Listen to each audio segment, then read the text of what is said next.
वतन इन्फो के नाजरीन को अस्सलाम वालेकुम।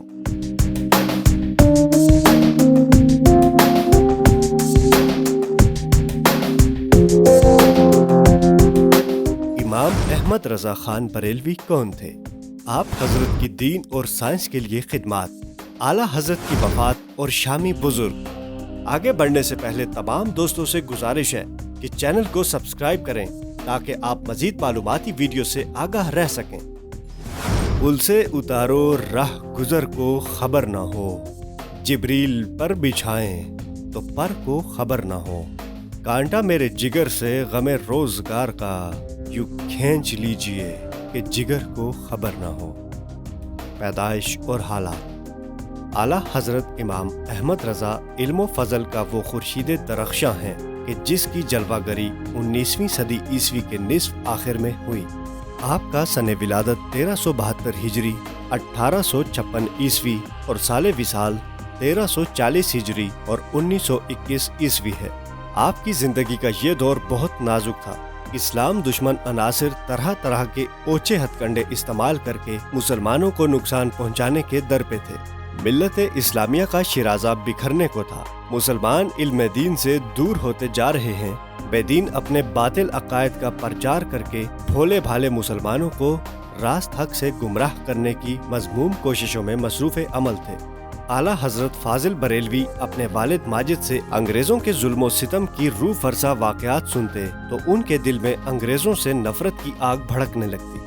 जब मुसलमानों के दिलों में मोहब्बत रसूल सल्लल्लाहु अलैहि वसल्लम का जज्बा कम करने के लिए खौफनाक साजिशें हो रही थीं, आला हजरत के अजीम वालिद ने उन्हें यही सबक सिखाया कि मोहब्बत रसूल सल्लल्लाहु अलैहि वसल्लम और शौक़ जिहाद, यही दो चीज़ें मुसलमानों को मिन हैसुल कौम इस्तेहकाम और रिफत अता करती हैं।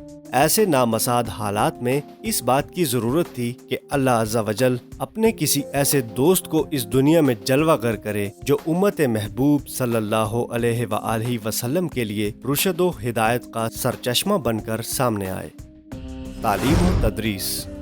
आला हजरत इमाम अहले सुन्नत ने 4 बरस की उम्र में कुरान मजीद नाजरा किया और 6 साल की उम्र में मिंबर पर मजमा के सामने मिलाद शरीफ पढ़ा। उर्दू, फारसी और अरबी पढ़ने के बाद आपने अपने वालिद माजिद हजरत मौलाना तकी अली खान से अरबी जबान में दीन की आला तालीम हासिल की और 13 बरस 10 महीने की उम्र में एक आलिम दीन बन गए।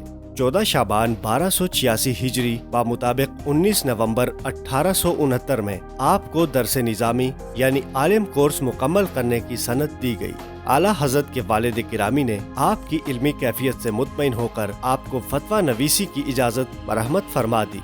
फतवा नवीसी की ये खिदमत आपने ता हयात अंजाम दी। आपके बेशुमार फतवाजात मुसलमानों के दीनी और दुनिया की मसाइल हल करने में बेहतरीन मुआविन साबित हो रहे हैं। फिर वाकई दुनिया ने देखा कि किसी कॉलेज और यूनिवर्सिटी और किसी साइंसी उलूम में माहिर की शागिर्दी किए बगैर तमाम साइंसी उलूम अकलिया और नकलिया हासिल हुए और ऐसे मशाक हो गए कि तहकीक और रिसर्च के मुताबिक सिर्फ साइंसी उलूम में आपकी किताबों की तादाद 150 के करीब पहुंचती है। तर्ज जिंदगी। आला हजरत सुन्नत मुबारका के पाबंद थे। जो काम उल्टे हाथ के करने के हैं उनके अलावा आप हर काम की इब्तदा सीधे हाथ यानी दाएं हाथ से करते। दरवाजे मस्जिद के जीने पर कदम रखते तो सीधा। सुबह मस्जिद में एक सफ बिछी रहती थी, इस पर कदम पहुंचता तो सीधा, फिर सफ पर सीधा यानी दायां पांव रखते। यहाँ तक कि मेहराब में मुसल्ला पर भी दायां पांव पहले रखते। अगर किसी को कोई चीज देना होती तो दाएं हाथ से दाएं हाथ में देते। हफ्ता में 2 बार जुमतुल मुबारक और मंगल को लिबास तब्दील फरमाते। अगर जुमेरात या हफ्ता को योम ईदेन या योम मिलादुन नबी सल्लल्लाहु अलैहि वसल्लम होता तो दोनों दिन लिबास तब्दील फरमाते। वक्त की कदर फरमाते थे। हम वक्त तालीफ व तसनीफ व फतावा नवीसी में मसरूफ रहते। सिर्फ नमाज पंजगाना में बाहर तशरीफ लाते या किसी मेहमान से मिलने के लिए। बाद अज नमाज जुमतुल मुबारक और रोजाना बाद अज नमाज असर फाटक में चारपाई पर तशरीफ रखते और चारों तरफ कुर्सियां रख दी जाती। यही वक्त आम लोगों की मुलाकात का था।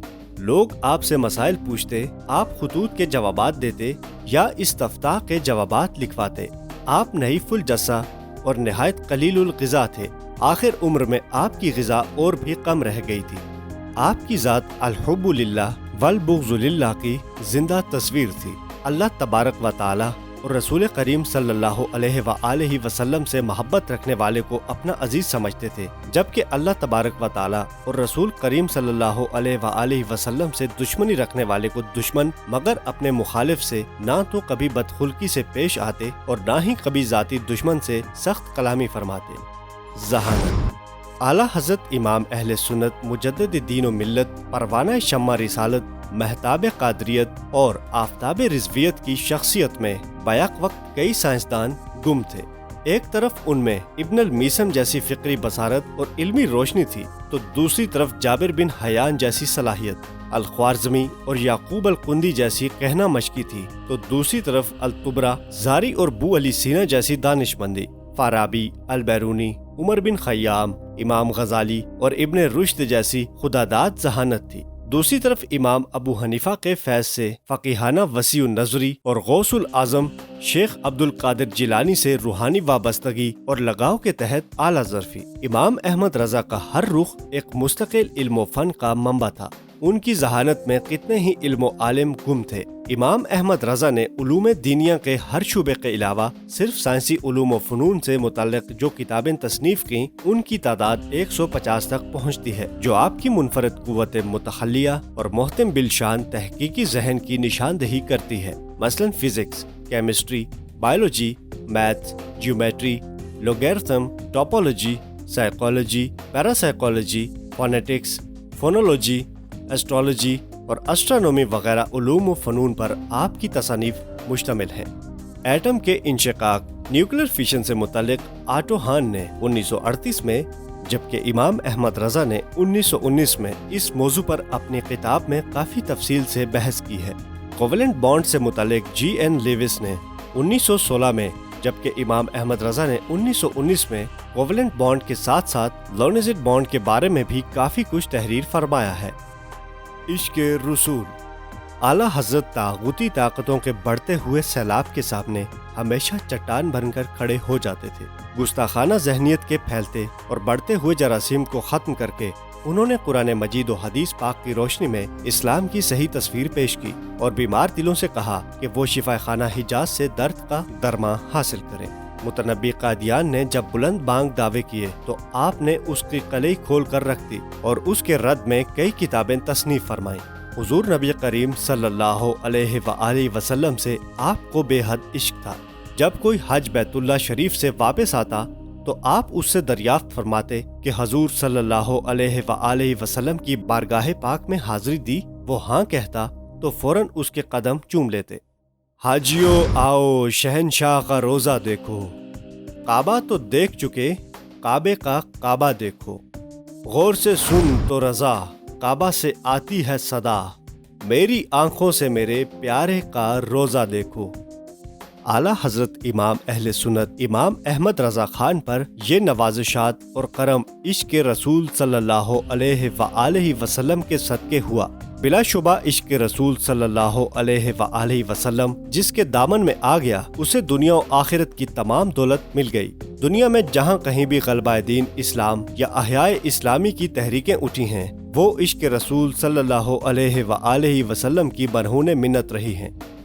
اشاعت اسلام میں اعلیٰ حضرت کی علمی خدمات۔ اعلیٰ حضرت امام اہل سنت نے ہوش سنبھالنے کے بعد اپنی ساری زندگی اسلام کی خدمت اور سنیت کی اشاعت میں صرف فرمائی اور تقریباً 1000 کتابیں لکھیں، جن میں فتویٰ رضویہ بہت ہی ضخیم کتاب ہے۔ آپ کی نعتیہ کلام کی کتاب حدائق بخشش نے اردو کو مسلمانوں، مومنوں اور صوفیوں کی زبان بنا دی ہے۔ مصطفیٰ جان رحمت پہ لاکھوں سلام، شمع بز میں ہدایت پہ لاکھوں سلام بہت مشہور ہے۔ وفات۔ اعلیٰ حضرت امام احمد رضا کی لگ بھگ 1000 تصنیفات، 120 قدیم و جدید دینی، ادبی اور سائنسی علوم پر امام احمد رضا کو دسترس حاصل تھی۔ 25 صفر المظفر 1340 ہجری بمطابق 1921 عیسوی کو جمعۃ المبارک کے دن ہندوستان کے وقت کے مطابق 2:38 عین اذان کے وقت ادھر مؤذن نے حی علی الفلاح کہا اور ادھر امام احمد رضا خان الرحمن نے دائے اجل کو لبیک کہا، जिस रोज आला हजरत का विसाल हुआ, ठीक उसी रोज बैतुल मक़दस में एक शामी बुजुर्ग ने ख्वाब देखा कि हजूर अक़दस सल्लल्लाहु अलैहि वसल्लम तशरीफ फरमा हैं। तमाम सहाबा किराम हाजिर दरबार हैं, लेकिन मजलिस पर सुकूत तारी है। ऐसा मालूम होता था कि किसी के आने का इंतजार है। शामी बुजुर्ग ने बारगाह रिसालत माब सल्लल्लाहु अलैहि वसल्लम में अर्ज की, या रसूल अल्लाह सल्लल्लाहु अलैहि वसल्लम, किसका इंतजार है? सैयद कायनात हजरत मोहम्मद मुस्तफ़ा सल्लल्लाहु अलैहि वसल्लम ने इरशाद फरमाया, अहमद रजा खां का। अर्ज की, हुजूर अहमद रजा खां कौन है? फरमाया, हिंदुस्तान में बरेली के बाशिंदे हैं। चुनांचे शामी बुजुर्ग शौक़े दीदार में हिंदुस्तान आए। बरेली पहुंचकर आला हजरत अलैहि रहमा का पूछा तो मालूम हुआ कि उनका ऐन उसी रोज इंतकाल हो गया था जिस रोज ख्वाब में हुजूर सरवर कायनात ने फरमाया था कि हमें अहमद रजा खां का इंतजार है। आपके मज़ार पर अनवर बरेली शरीफ में आज भी ज़ियारतगाह खास व आम बना हुआ है। उम्मीद करते हैं कि आपको हमारी आज की वीडियो पसंद आई होगी। वीडियो को शेयर करें, लाइक करें और कमेंट बॉक्स में अपनी राय से जरूर आगाह करें।